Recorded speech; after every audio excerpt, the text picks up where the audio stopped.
start off with the first sort of shot, and you just introduce yourself, and yeah, go for it. Just looking at me, not at the camera though. My name's Collin Parker. We've got our house on the market. This house is a bit different. It's designed by Roger Walker, and I put my own flair into it. But it's certainly a fun house and a very interesting house to live in. So when was it built? I started it in 1976. It took me 6 years to put together, just on weekends and night time. Yeah, it was quite an interesting fact that I could close in each section of the house so it kept the weather out of the house. And then as I was building it, because I've got an artistic flair, I could see potential to put different art pieces here, there and everywhere. It sort of suited my lifestyle because I'm not into normal sort of things. Yeah. Right, so it's got a lot of space. Just show me a lot of space and a lot of light. Just show us around. Yeah, sure. Well, I made the LED light up there, and I put crystals in it. So in the morning when the sun shines through, you get all little rainbows all around the room. This is interesting as well, all this sort of architectural detail? Yes, that's the sort of thing. And I like the way the light catches that too. It sort of brings it out off the wall.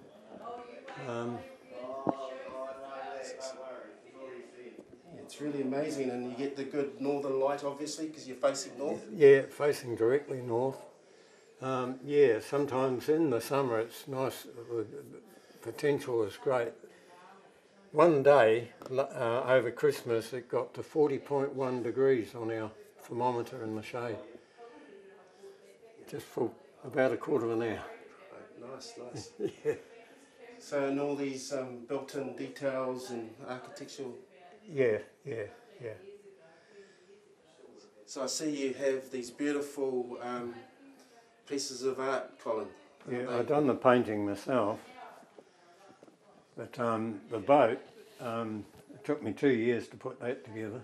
That's a scale model of the Victory, Nelson's Victory. Incredible piece. Yeah, it's got 3 layers of planking on that. And this is the Golden Hind.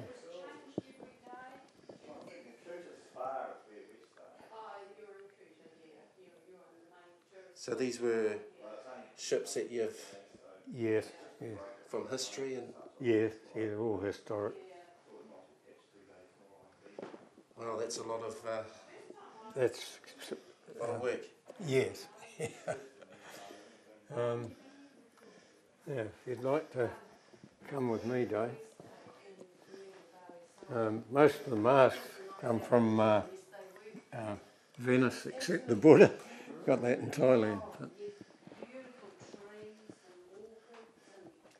And these built-ins here were specifically designed? No, I bought those cabinets. Okay. Perfect. They look exactly... like they should be. They should be. Yeah. The brass accents, eh? Very nice. Yeah. It's a lovely airy space. The height of the ceiling must be, what, at least 4 metres. 4 metres? Yeah. Yeah. Now we're going through the garage, or we'll just go through the rest of the property? So we'll swap with these guys, we'll go down the lounge, Christine, eh? Do the mezzanine first, Cole, we'll start behind you. Yeah. Come up here.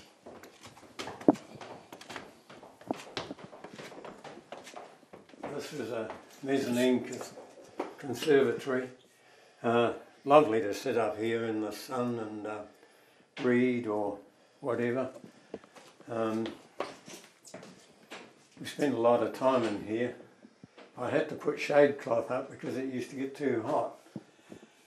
Absolutely. Yeah. But it's watertight up here? Yeah, Totally. Oh yes, we don't have any leak problems. You don't have leak problems when you build your own house. Absolutely. Yeah, that's good. Yeah, so.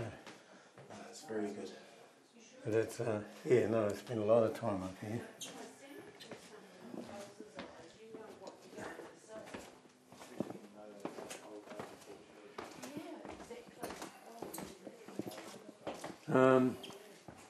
This is the kitchen.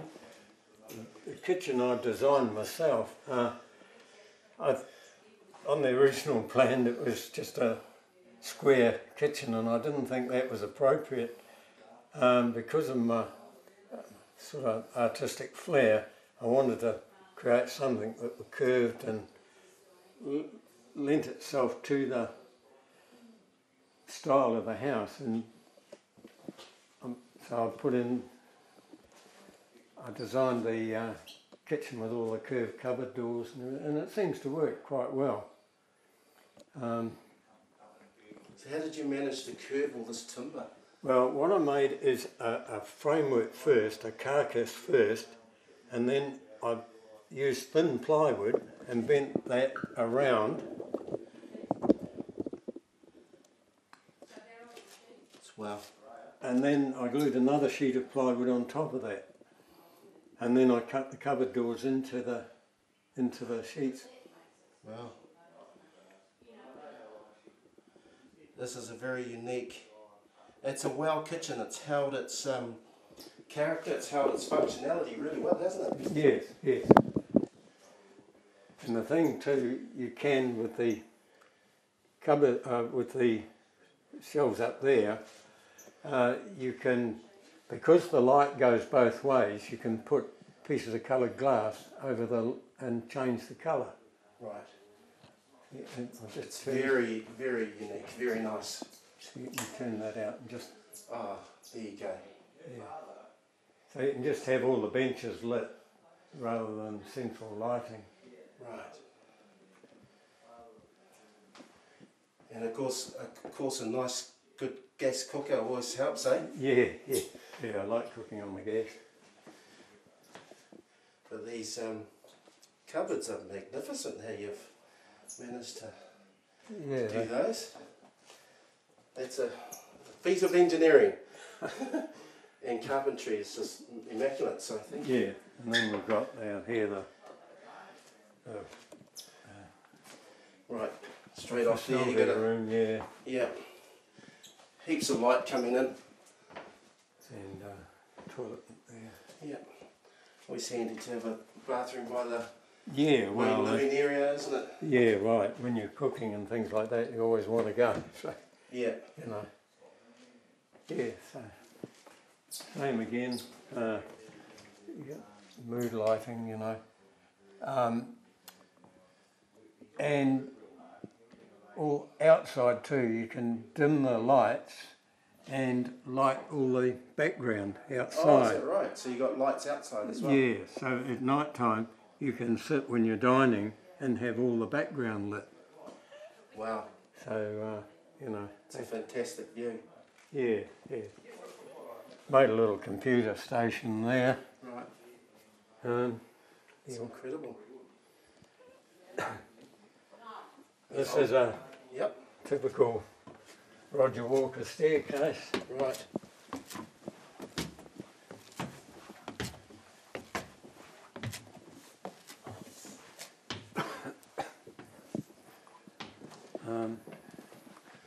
So you knew Roger personally, eh? Oh yeah, yeah, yeah, yeah. Yes, he's done some magnificent designs, hasn't he? Yes, yes. There we have the bathroom. Had the bath specially made to suit. It was a little bit difficult, that bathroom, because of the shape. But it's keeping to the curves. Yeah. The curves in the design, overall design, isn't it? Yeah. And then we've got the master bedroom with the view. Yep. Wow. That's the perfect frame, isn't it? Yeah. Frame that view perfectly. You get a different view out of a round window. Yes. You know, it's not. Yeah, no, it's very nice, and the sun just streams in there. Wardrobe walk-in wardrobe with shower. And again, you've got this incredible ceiling height, which just adds so much space to the whole. Space and light definitely has plenty of that. And shower in the corner, and the towel roll on the back of the door. Right, so it's, which is not very common. Yeah. But perfectly designed, eh? Yeah. It's incredible. I'll just keep following you in. Yeah. Bedroom 1 or 2, whatever. This here's got the round window as well. With the rhododendron, that's must be about 100 years old, that rhododendron. And it's just starting to come out now, the first flower. Wow. Yeah. So that was obviously part of the landscape. Part of the old estate that was here. The original people that owned all this land, he was a horticulturalist, and they planted a lot of rhododendrons and azaleas and that sort of thing. This valley used to be a glacier years ago, and the ice scraped all the topsoil out, so you got mostly a base course. And because there's not much topsoil, it's a solid foundation, is it? Yeah, but not only that, the base course is made mostly of an iron-based substrate, and rhododendrons and azaleas and that sort of thing really like iron-based soil because they originate off the Himalayas and places like that where there wasn't much topsoil, and that's why they seem to do very well in this valley here. They thrive in the valley, eh? Yes. It's a massive rhododendron too. It's probably one of the largest I've seen. Yeah. Incidentally, the glacier used to flow out to Patanui. The Hutt River wasn't there, or it used to flow. The Patanui Harbour is the mouth of the original Hutt River. Wow. Yeah. So the Hutt River, the Haywoods Hill and all that wasn't there. And ironically, those hills have all come up, forced up by the plate tectonics, and because at the end of each glacier you get a lake, and the lake was out at Patanui where the golf course is. Right. Yeah. So it was a totally different landscape and yeah, this is human. Yeah, this is going back 20, 30,000 years. Yes. I can't put a date on it. Yeah. No. Yeah. But it's very interesting because you can still drive around and see the piles of stones and that were dropped out of the glacier. Wow. And you got Boulder Hill at the top of Taita there. Those were boulders that were dropped down in the ice, but they're now on the top of the hill. So all that hill was come up after those boulders were dropped out of the ice. Wow. So it's quite historic as well. You know? Yes. No, perfect. Yeah, I'll keep following you. Yeah, sure. So that's bedroom 2. This is bedroom 3, where you've got a view straight into the bush. Yeah, but again, it's light, even though we're on the back side of the house, we're on the rear of the house. It's still the light with the obviously designed with the round windows and these large windows. And in the summer, the sun just streams in there, actually. Yes. Yes. But we tried to bring the outside in by having the green and the colouring in the curtains. Wow. Yeah. I see that. No, great, fantastic. So, yeah. So, if you take for it.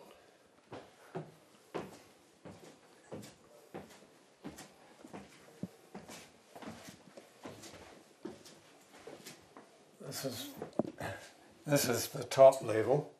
The tower is actually made of plywood with a concrete dome on top. dome. Oh, I see. Yep. Yeah. Wow. It's a very cathedral-like experience looking up there. Yeah, the dome was actually, I made that in front of the house, same way as they make concrete boats, with reinforced wire and what have you. Then I got a crane to come in and put it on top. This here is the 4th bedroom, which I use for a hobby room.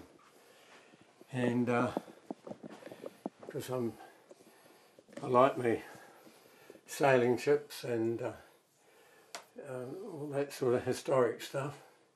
I've been building models for about, all my life really, but sailing ships for probably about the last 30 years.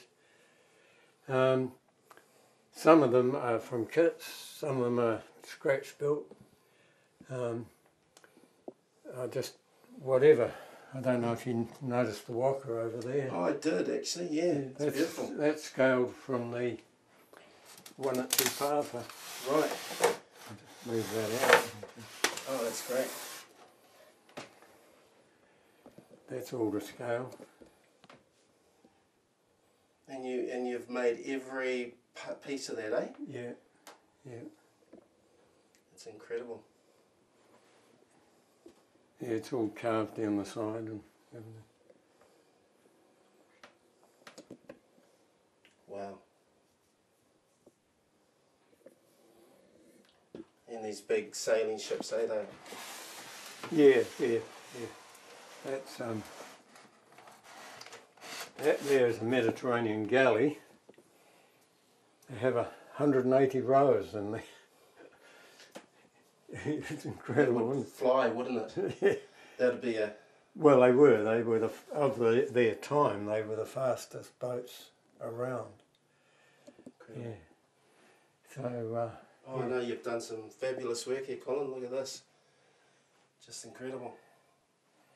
So, and the Titanic is actually, I just uncovered it, I'll keep it covered up just to keep the dust. That was one you get a little bit every week in a magazine. Wow. And you put it together from there. But Wow. It's incredible. I made a lifeboat off the Titanic. And what I done is I thought, well, I made the lifeboat, I'll make the davits and I'll Put it in situ.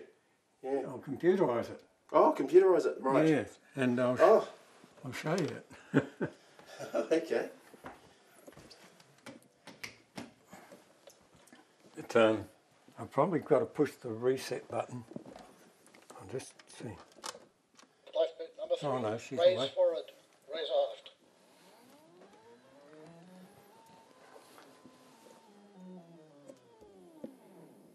Lifeboat number 3. Davits out forward, davits out aft.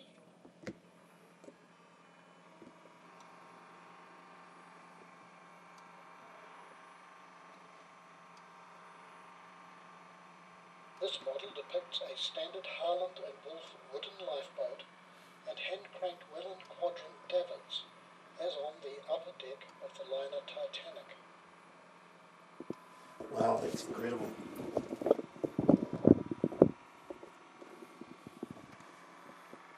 Come on, lads, this isn't a drill.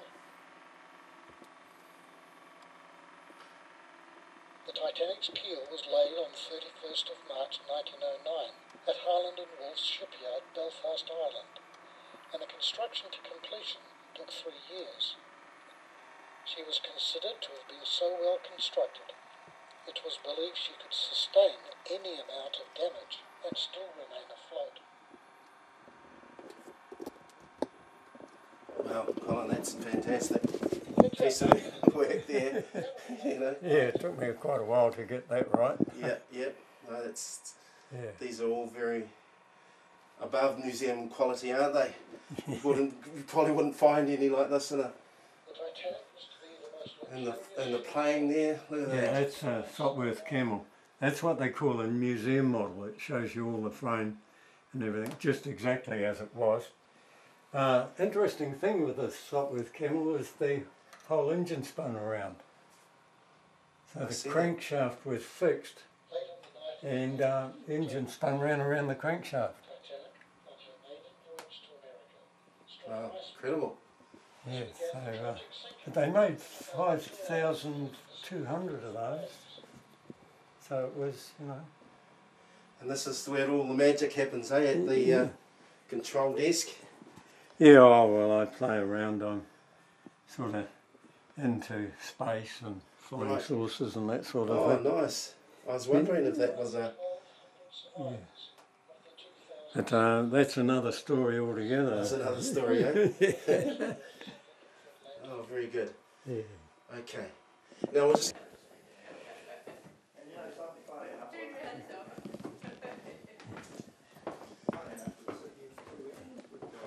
Oh, that door's closed, isn't it? Yeah, but if you come down this way...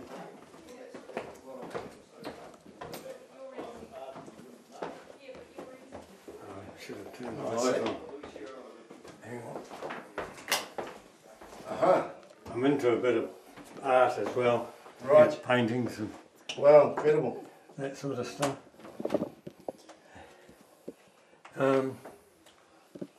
This is... Good sized garage. Yeah, that's my latest creation there. Oh, wow. That's a Huia. That was built in New Zealand. That was built up in Whangarei.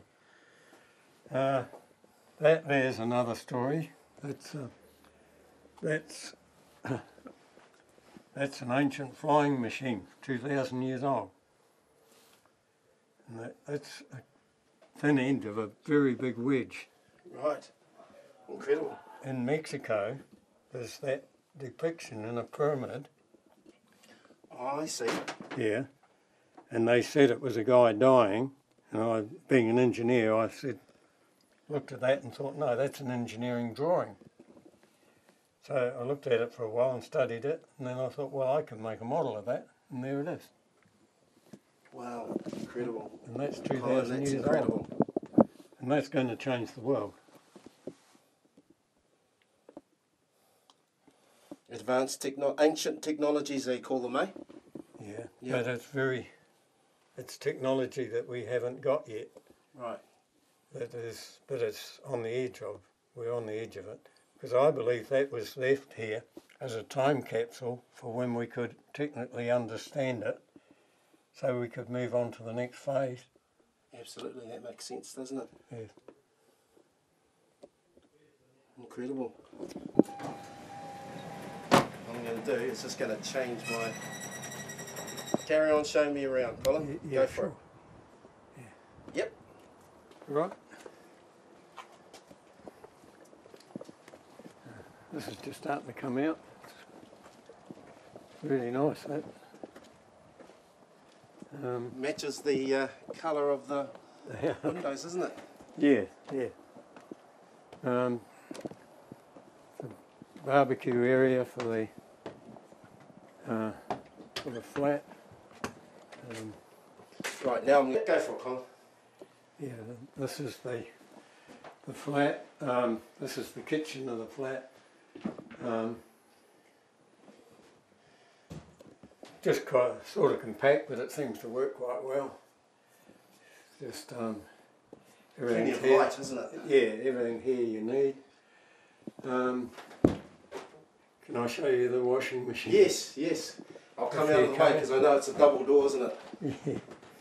So the door there closes the washing machine in, but it's also the bedroom here.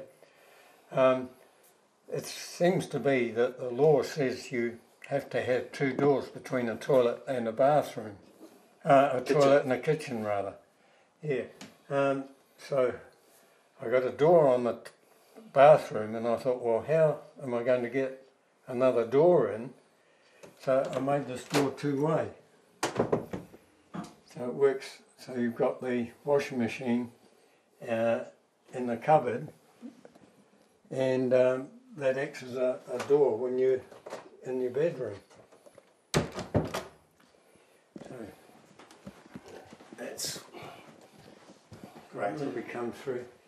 The guy we've got in here at the moment, he seems to want his bed in the lounge. So, there's a little ensuite with a shower and toilet, and it Nice. seems to have everything that he wants. Now we get to the... So the arch doors are in keeping, you've had to build those as well? Yeah. I might have to make my own doors there. This is interesting, Colin. What's the story with the... This here is, it can be either. It can be a lounge for the flat, or if you configure it so it's a games room, man cave, whatever. And it was made out of polystyrene on the ground. Then each section was put up to where it's supposed to be, and then it was fiberglassed over that. And then it was painted. I used a little airbrush to paint it. Has normal lighting and mood lighting as well. We've got the normal lighting. Then we got mood lighting as well. So. Nice. But it's just a place where you can come and have your stereo, or you have your exercise machine. You can have a couple of mates in and have a beer. And not disturb the rest of the house. That's right, and you really don't have to go through the house to come into it. Because this would act as a sound It dampener does. too, It wouldn't does. It dampens the sound, and it keeps the place nice and warm as well. Very good, very good. Okay. So how did you get this? Is a huge effort, isn't it? Yeah.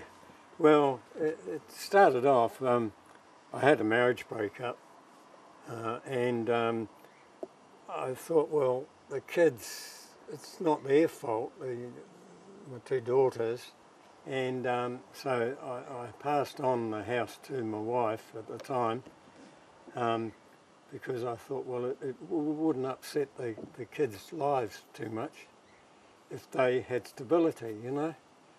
So I had enough money to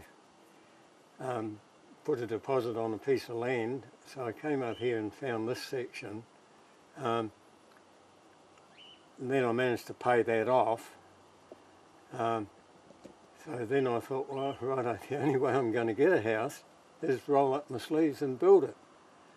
I like the style of Roger Walker and Ian Affield and that sort of architect, and so I just went for it. And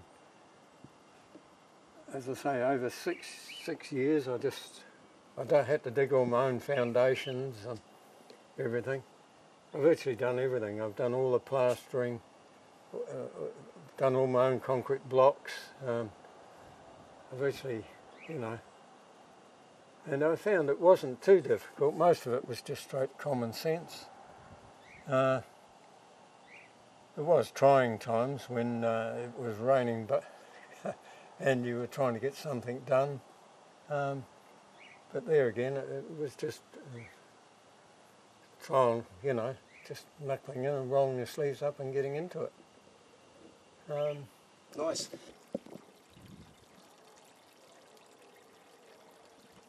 So all the landscaping. Yeah, I've done all that. I've done all that. And at night time, that's all lit as well. Incredible.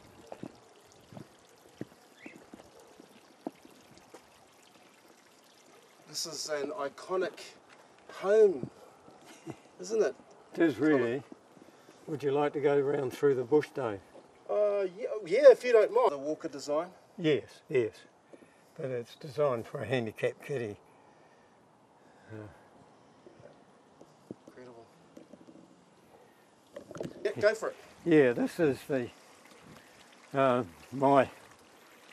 I like the bush, and I like the rhododendrons and the azaleas, and I just like nature. So I've tried to keep nature there and just build round it and let sort of things flow.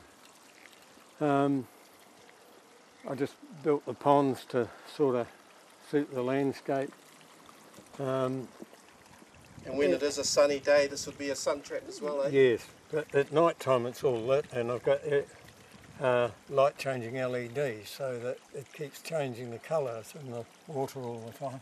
Incredible.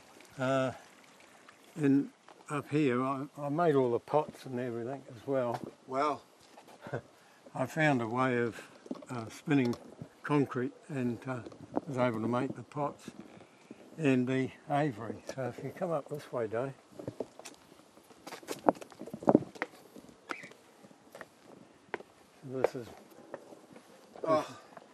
This is my aviary. There's not much in it. A couple of budgies and a couple of cockatiels. And it's perfect setting for them, isn't it?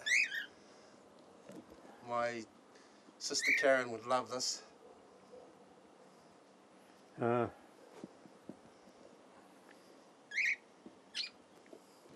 made the deck here for a gazebo, a canvas gazebo, so you can have a barbecue or whatever. Right. Um, And of course you got the private deck up there, isn't it? yes, that's right. Yes. The boardwalk through the bush. I like the bush, and I've just tried to leave it as was, and just put a boardwalk through. I put in 300 piles, all concreted in, over a period of about 3 years. So if you come up this way,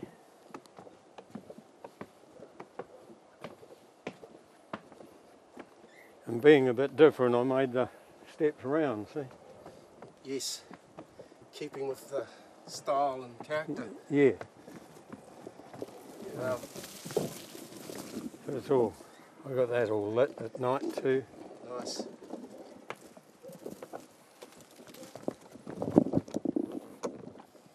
It's really nice in the summer when it's very sheltered in here, you know. Yeah. Yes, we are in the middle of winter, folks, so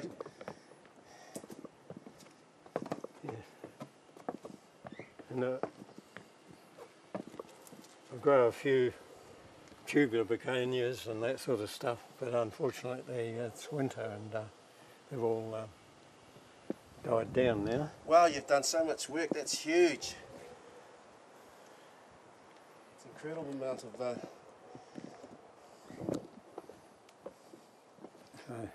hard physical labour. Yeah, it took me. But there again, if you just sort of knuckle in and keep at it, you know. Yeah, chip away at it, you get it done. Yeah, you do. So this, I've just tried to leave the bush as is. Yeah, you worked around the bush, eh? You're not trying to destroy it or unsettle it. Yes. It's fantastic.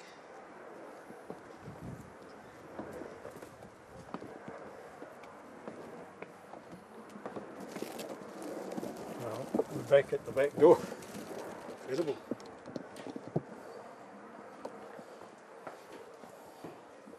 Thank you for that, Colin. Yes. I'm just going to get me and go for it. Right.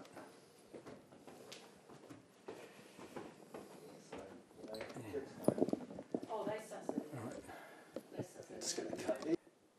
So yeah, come and take a seat so we can introduce your wife. And You can actually get a good shot of the shape of all that from over there. oh yes.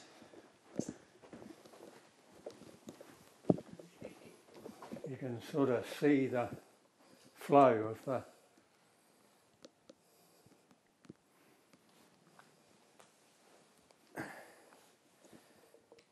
Certainly has a great flow, all right, and the design is absolutely stunning.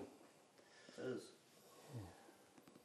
I mean, even the way you've coloured that roof there, it's just perfect. There you go. There you go, and you must be very proud of your husband there. Yeah, I am, yes. He's done a great, fantastic work here. Well, thank you, Colin, for letting me film this for you, and we'll have it for your guys' archives and for your family's archives. And yeah, that's true. you blessed me allowing me to film. Yeah, Thank you very much. Yeah. Thank you very much. Saying that, mate, that's incredible piece of. Hang on, I'll take the stuff off it though. That is the inscription that's in the pyramid in Mexico, which shows the guy, Lord Pakal, dying and going into the underworld. But in actual fact, it's a mechanical drawing, and it's a drawing of a machine, which is technology that we're just verging on now. And it's a technology that the machine can fly. It can fly anywhere. Apparently it seems to shield gravity, and it's non-polluting. Yeah, I don't know the full implications of the machine because we haven't got it and we haven't developed it, but I have had parts of it working, and it seems like it's very user-friendly. So you haven't got hydrocarbons or anything. What it does, it uses the natural energies of the universe. Wow. And the thing is, and I hate to say it, it didn't originate on this planet. Well, that wouldn't. It couldn't have. That's another time, another dimension that sort of Exactly. would have come from, wouldn't it? Yeah. And this was an exact. Well, that's an incredible piece too, isn't it? yeah. The actual inscription in Mexico, it measures 12 feet by 6 feet. So it's a huge piece of carving. Right. And it's over the guy's tomb. I've been to Mexico, I've been in the pyramid, I've been down inside to see it and check on it. That's incredible, man. Yeah, so, you know, this is the thin end of a very big wedge. Absolutely.